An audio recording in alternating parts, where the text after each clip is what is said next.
안녕하세요. 좋은 하루입니다. 오늘도 아침 묵상 우리 함께 하게 하신 하나님께 감사드립니다.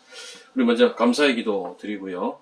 또 오늘도 말씀으로 우리를 인도해 주실 것을 기대하면서 성령님의 조명하심 풍성히 역사해 주시기를 잠시 마음을 모아 기도하겠습니다.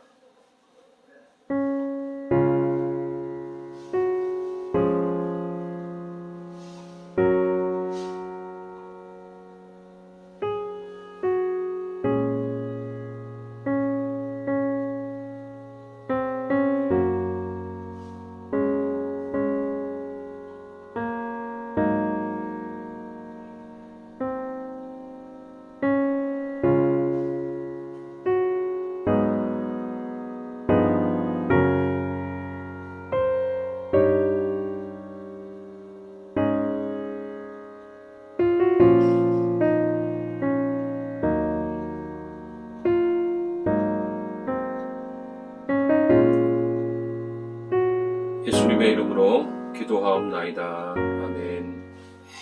네, 6월 30일, 오늘 6월달 마지막 날입니다. 수요일 아침인데요. 오늘 우리에게 주시는 말씀은 고린도후서 1장 12절에서 우리 마지막 절은 아니네요. 22절까지.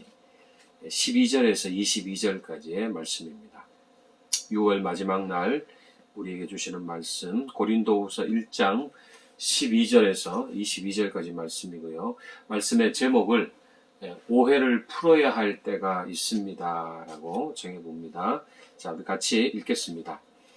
우리가 세상에서 특별히 너희에 대하여 하나님의 거룩함과 진실함으로 행하되 육체의 지혜로 하지 아니하고 하나님의 은혜로 행함은 우리 양심이 증언하는 바니 이것이 우리의 자랑이라. 오직 너희가 읽고 아는 것 외에 우리가 다른 것을 쓰지 아니하노니 너희가 완전히 알기를 내가 바라는 것은 너희가 우리를 부분적으로 알았으나 우리 주 예수의 날에는 너희가 우리의 자랑이 되고 우리가 너희의 자랑이 되는 그것이라. 내가 이 확신을 가지고 너희로 2번 은혜를 얻게 하기 위하여 먼저 너희에게 이르렀다가 너희를 지나 마게도냐로 갔다가 다시 마게도냐에서 너희에게 가서 너희의 도움으로 유대로 가기를 계획하였으니 이렇게 계획할 때에 어찌 경솔이하였으리요. 혹 계획하기를 육체를 따라 계획하여 예 하면서 아니라 하는 일이 내게 있겠느냐.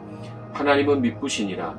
우리가 너희에게 한 말은 예하고 아니라 함이 없노라. 우리 곧 나와 실로아너와 디모데로 말미암아 너희 가운데 전파된 하나님의 아들 예수 그리스도는 예하고 아니라 함이 되지 아니하셨으니 그에게는 예만 되었느니라. 하나님의 약속은 얼마든지 그리스도 안에서 예가 되니 그런즉 그로 말미암아 우리가 아멘하여 하나님께 영광을 돌리게 되느니라.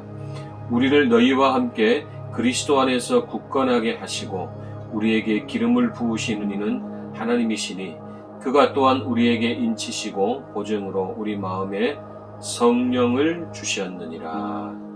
아멘. 자, 말씀 제목을 오해를 풀어야 할 때가 있습니다 라고 정한 이유는 오늘 이 고린도후서 우리가 읽은 부분에 나오는 오해가 있기 때문입니다. 여러분, 그 편지라는 것은요, 이 서신서가 다 편지잖아요. 단순하게 생각해 보면 뭐 옛날이나 지금이나 마찬가지인데요. 편지를 쓰는 이유는 내가 지금 당장 그곳에 사정이 있기 때문에 갈 수 없는 상황이어서 편지를 쓰는 거죠. 편지의 목적은 그것이죠. 내가 그곳에 갈 수 있으면 아무 문제 없는데 내가 갈 수 없기 때문에 편지를 쓰는 거죠. 자, 바울이 고린도 성도들에게 이렇게 편지를 보내는 이유는 지금은 고린도를 방문할 상황과 여건이 안 되었기 때문에 이 편지를 쓰는 겁니다. 자, 고린도는 바울 사도가 2차 전도 여행 마지막으로 방문한 도시였는데 이곳에서 바울이 오래 머물렀어요. 무려 18개월을 머물면서 고린도 지역에 교회를 세워갔습니다. 자, 그리고 바울은 또 고린도를 떠나서 계속해서 3차 그의 선교 여행이 진행이 되는데, 자, 어느 정도 세월이 지난 상태인데, 이제 바울은 마케도냐를 방문할 기회가 있었는데 가는 길과 오는 길에 내가 고린도를 들르겠다라고 말을 했습니다. 자, 그 내용이 16절에 나오죠. 16절에 보시면 너희를 지나 마게도냐로 갔다가 다시 마게도냐에서 너희에게 가서 너희의 도움으로 유대로 가기를 계획했다. 이렇게 나와 있습니다. 자, 그런데 결과적으로는 바울이 이 약속을 지키지 못했다는 겁니다. 자, 이 일로 인해서 가뜩이나 지금 고린도 교회 안에서는 바울의 사도성에 대한 어떤 그런 흠집도 많고 오해도 많았는데 이 일로 인해서 이 약속을 지키지 못함으로 인해서 역시 바울은 겉과 속이 다른 사람이다라는 이제 그런 오해가 일어났던 것이죠. 그래서 아주 믿을 수 없는 사람으로 몰리고 있었던 그런 상황입니다. 17절에 이제 그런 내용이 나오죠. 어찌 내가 경솔히 했겠느냐라고 바울이 자신을 변호합니다.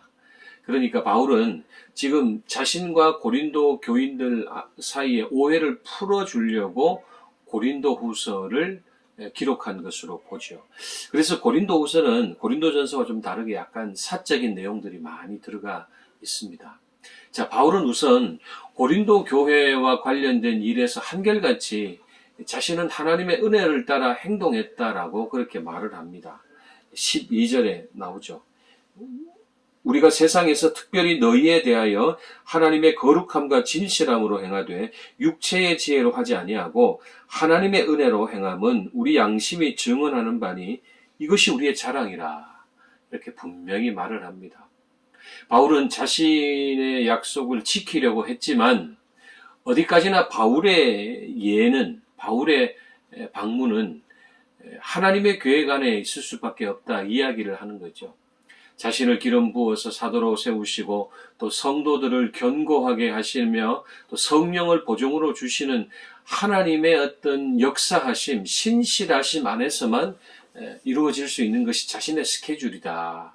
이렇게 이야기를 하는 겁니다. 그리고 이 점에 있어서는 자기는 양심에 어떤 거리낌도 없다. 이렇게 말을 합니다. 여러분, 사역자의 인격에 대한 신뢰는 곧 그가 전하는 복음의 신뢰를 좌우하기 때문에 지금 바울이 이렇게 적극적으로 이 사실을 해명하고 있는 겁니다. 복음의 영광을 위해서 그래서 때로는 오해를 풀어야 될 때도 있다라는 것입니다. 세월 가면 이해하겠지, 혹은 시간 지나면 다 나를 알아줄 거야. 물론 귀한 마음이지만 그러나 때로는 복음의 영광을 위해서 우리가 또 말해 주어야 할 때도 있다라는 것이죠. 여러분, 오늘 이 하루를 보내면서 혹시 사사로운 정에 매여서 마땅히 해야 할 말을 못하고 지내지는 않는가, 우리 자신을 한번 살펴보기를 원합니다. 우리 이럴 때 많잖아요. 그래서 참 말하는 것은 용기가 필요하죠. 지혜도 필요하고요. 용기 없으면 말할 수 없어요. 그냥 회피해버리는 거죠. 시간이 지나면 해결해 주겠지. 여러분, 우리가 하나님의 일을 하고 또 세상 일을 할 때에도 오해를 풀어야 될 때는 풀어야 된다는 것 꼭 기억하시고, 사실은 그렇게 되면은 그와 관계가 좀 어긋날 수도 있고 여러 가지 어려운 점도 있겠지만은, 그러나 불필요한 오해를 우리가 짊어지고 갈 필요는 없지 않겠습니까? 오늘 하루도 마땅히 해야 할 말들 용기 있게 하게 해달라고 기도하시고, 또 그 말하는 중에 지혜를 발휘할 수 있도록 성령께서 함께 해달라는 그런 기도 드리시면서 오늘 이 하루도 행복하게 지내시기를 바랍니다. 자, 두 가지 기도 제목입니다. 먼저는 해야 할 말을 하지 못한 채 오해의 골이 깊어지는 것 더 이상 없도록 하나님 나를 도와주세요. 그리고 아픔이 있겠지만 또 말할 용기도 주십시오. 그렇게 먼저 기도하겠습니다. 예수승리교회 교역자들을 위해 기도해 주십시오. 거룩함과 진실함으로 사명을 잘 감당하고 교회의 유익이 되고 또 성도님들의 의지가 되는 그런 주님의 기쁨이 되는 주의 종들 될 수 있도록 저와 우리 목사님, 전도사님들을 위해서 또 기도해 주십시오. 그리고 이후에 여러분의 개인 기도 제목 하나님께 기도 드리시기 바랍니다. 기도하겠습니다.